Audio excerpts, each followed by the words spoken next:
안녕하십니까. 지난번 강의가 스크린튼에 대한 강의고 감리교 선교의 시작에 대한 그 강의였는데, 굳이 알려진 대로 감리교 최초의 선교사는 아펜젤러인데 왜 스크린턴을 먼저 했을까?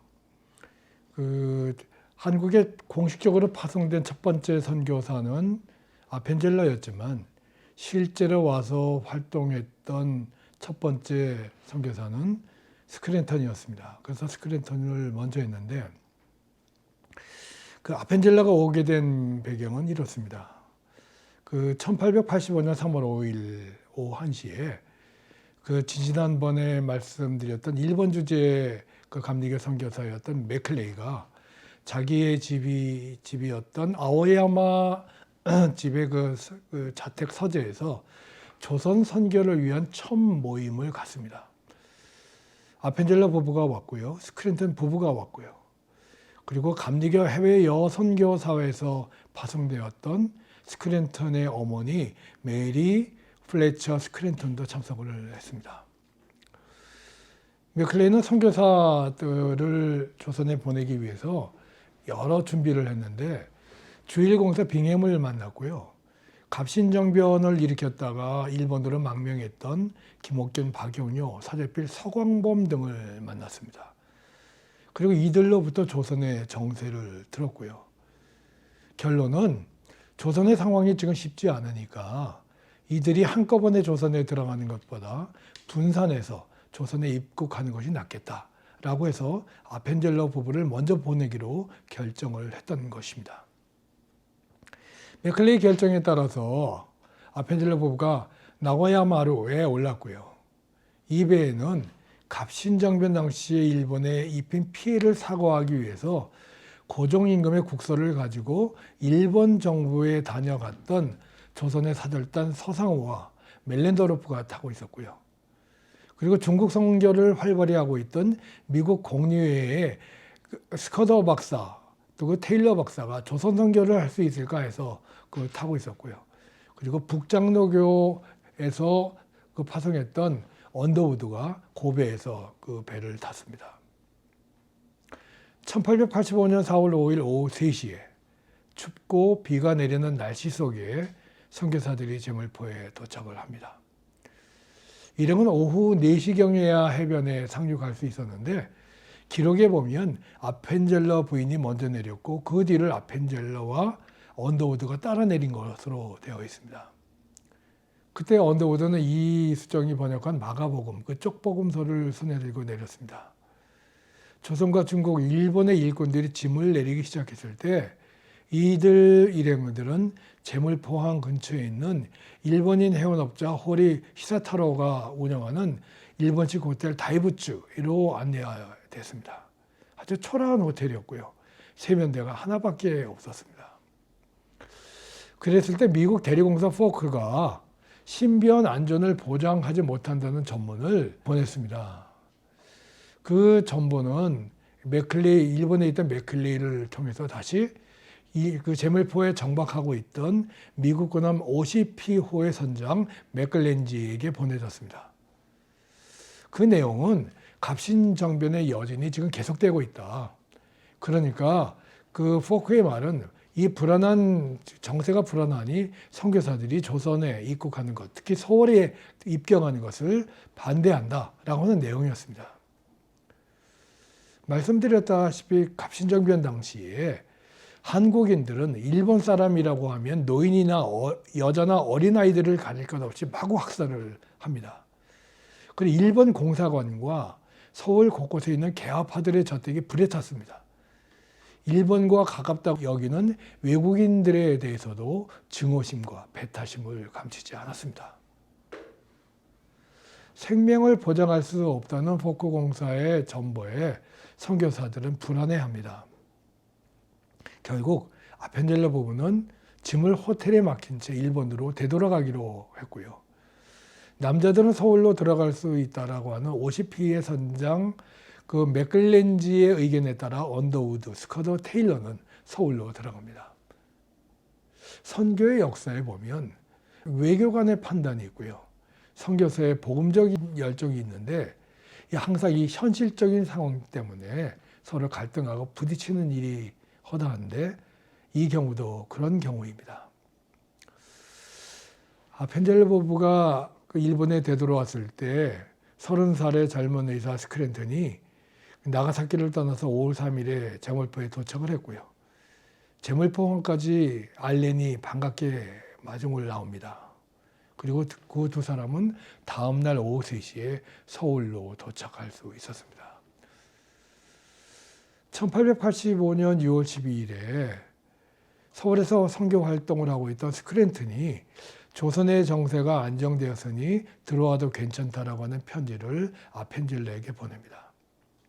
그래서 아펜젤러 부부는 1885년 6월 16일에 나가사키를 출발해서 4일 후에 제물포항에 도착을 합니다. 그런데 아펜젤러 부부는 7월 29일이 돼서야 서울로 들어갑니다. 왜냐하면 서울에 자신들이 머무를 수 있는 공간이 마련되지 못했기 때문에 그렇습니다. 이들은 잠깐 중국인이 운영하는 제물포에 해리스 호텔에 잠깐 머물다가 호텔비가 너무 비싸서 한 달에 $25 하는 초가집을 임대해서 거기서 생활을 합니다. 이때가 장마철이었거든요. 아펜젤러의 기록에 보면 그릇이라고 하는 그릇은 모두 동원해서 빗물을 받아내야 했다라고 할 만큼 이 초가집은 아주 불편했습니다. 이 38일 동안 이 초가집에 머물렀는데 그때만 하더라도 이 제물포의 환경이라고 하는 게 서울과 비교하지 못할 정도로 굉장히 열악합니다. 아펜젤러 부부는 조선의 사회상이고 진면목을 이 기간 동안에 볼 수가 있었습니다. 아펜젤러 기록에 그렇게 되어 있습니다. 조선을 둘러싸고 있는 환경은 조선 백성을 얽매고 있는 결박일 수 있다. 나는 그것을 끊기 위해서 조선 땅에 보내진 것이다. 아펜젤러를 조선에 보낼 때 미 북감리교의 선교사 총무 리드는 아주 구체적인 편지를 보내죠. 그리고 맥클레이 박사의 권한과 역할이 어떤 것이고 요코하마에 도착한 후에 행동은 어때야 하며 조선에 입국할 때는 정치적인 상황을 고려해야 한다라고 하는 내용인데 여러분 아마 궁금하실 거예요. 조선에 들어왔던 그 제한 선교사들의 그 사생활 일은 어땠을까? 리드는 아펜젤러에게 아주 자세한 내용의 편지를 썼는데 거기에는 그 사택 및 부동산 구입 문제, 의료와 교육 선교에 대한 계획, 선교비를 수령하는 방법, 생활비 문제, 아펜젤러에게 닥칠 여러 문제들과 지침에 대해서 소상히 적혀 있습니다. 그 내용 중에 일부를 발췌하면 다음과 같습니다. 당신은 기독교가 공식적으로 허용되지 않는 나라에 파송된다는 점을 명심해야 합니다. 바로 얼마 전까지 기독교는 법으로 엄금되어 있었습니다.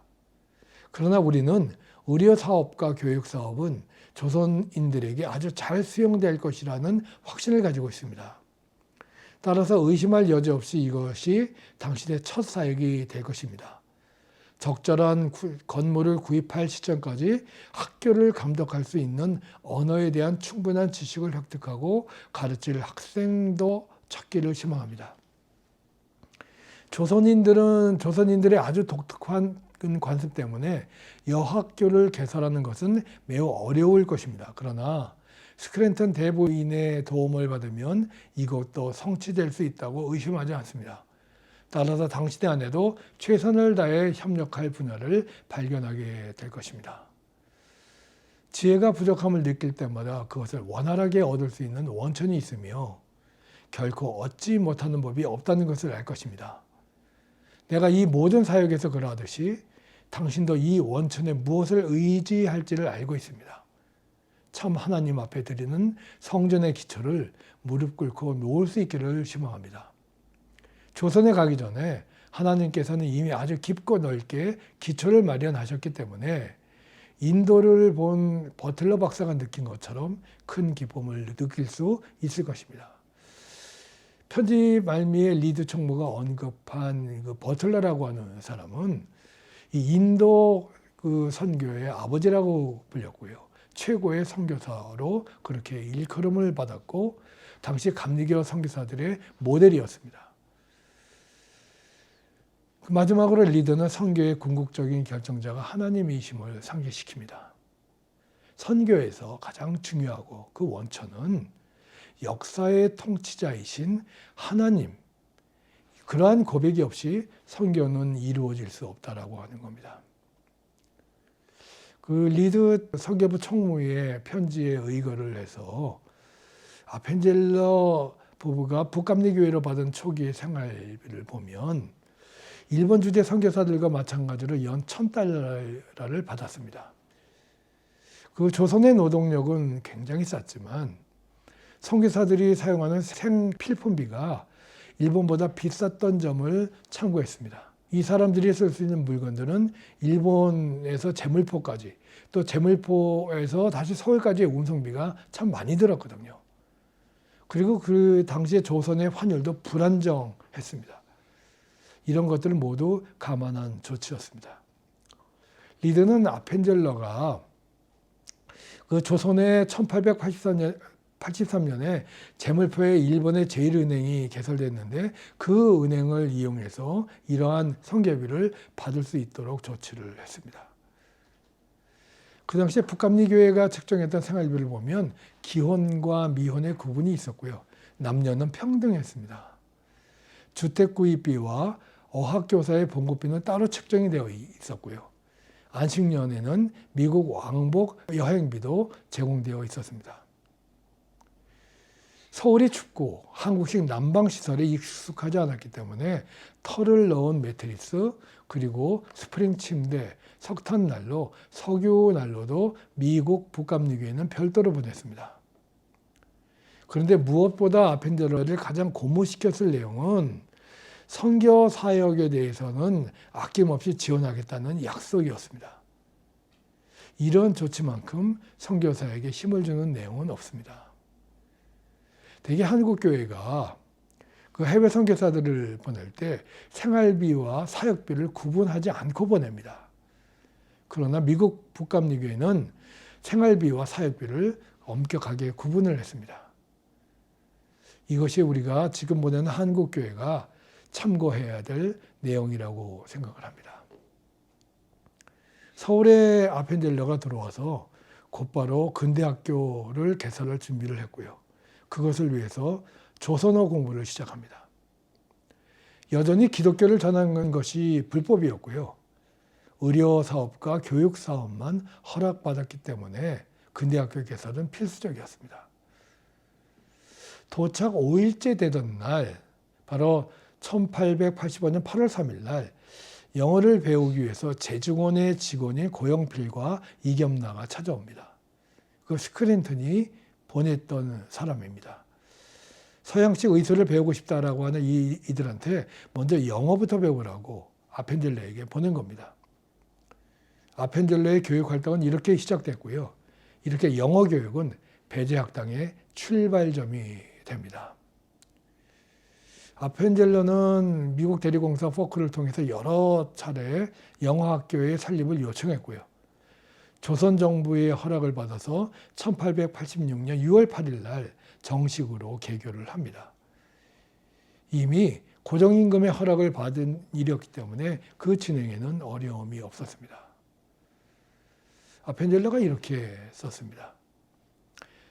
첫 학기는 6월 8일에 시작해서 7월 2일에 끝났습니다. 등록한 학생은 6명이었는데 한 사람은 시골에 볼 일이 있어서 나갔고 또 다른 학생은 새 언어를 배우기에 날씨가 덥다고 떠났습니다. 또 다른 학생은 초상이 나서 등교할 수 없다고 했습니다. 9월 1일에 시작한 두 번째 학기는 단 한 명이 등교한 상태에서 문을 열었습니다. 빈자리는 자원하여 오겠다는 학생들로 일부가 채워졌습니다. 10월 6일 현재 20명의 제적에 18명이 출석하고 있으며 거의 매일 입학 신청을 하는 학생들이 끊이지 않습니다. 최소한 연말까지는 학교가 붐빌 것이라고 믿을 만한 충분한 이유가 있습니다. 이 보고서의 내용처럼 이 사람은 시골에 볼 일이 있어서 나갔고, 저 사람은 날씨가 덥다고 떠났고, 한 사람은 초상이 있다라고 하면서 학교를 오지 않았습니다. 예수님께서 제자들을 부를 때 이런저런 일로 그 제자들의 그 부름을 거절했던 그런 모습을 보는 것 같습니다. 아펜젤러의 예상대로 첫 학기의 빈자리는 곧 채워졌습니다. 왜냐하면 그곳에 가면 영어를 배울 수 있다라고 하는 소문이 번져나갔기 때문입니다. 영어의 통역이 절실했던 시절입니다. 조선 정부가 서구와의 교류에서 가장 큰 장애가 언어의 문제였습니다. 일본에 갔던 조사 시찰단이나 미국에 갔던 법인사 일행도 언어 불통이 가장 큰 장애였다고 토로한 바 있었습니다.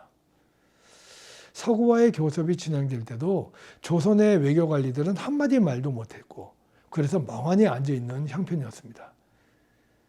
여기에 국제법, 관세법에 대한 지식도 없었으니까 이 정치적이고 경제적인 불이익을 감수해야 했습니다. 이 조선 정부의 영어 습득에 대한 바람은 아주 간절했고요.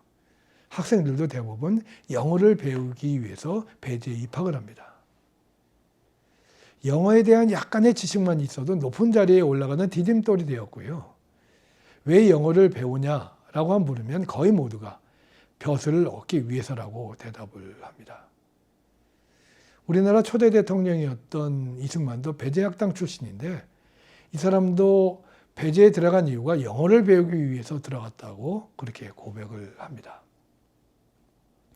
1887년 2월 11일에 고등임금이 배제학당이라고 하는 이름을 내립니다. 그 외화무 독판 김윤식이 그 고등임금이 내린 학교 현판을 직접 갖다 주고요. 그리고 9월 17일 오후 3시에 배제학당의 개관식이 열립니다. 영어부, 한문부, 신학부가 개설되었고요. 1887년 당시의 등록 학생은 모두 109명이었고요. 재학생은 63명, 평균 최고 출석수는 40명이었습니다. 학교 안에는 예배실이 갖춰졌습니다. 배제는 산업부도 만듭니다. 왜냐하면 육체 노동의 숭고함을 고취시키기 위해서였습니다. 그렇지만 공식적으로는 기독교 학교임에도 불구하고 종교의 자유는 주어지지 않았습니다. 고등임금이 그 졸업생들을 전신국 관료로 임명하면서 배제학당은 정부 관리가 되는 등용문이 됩니다.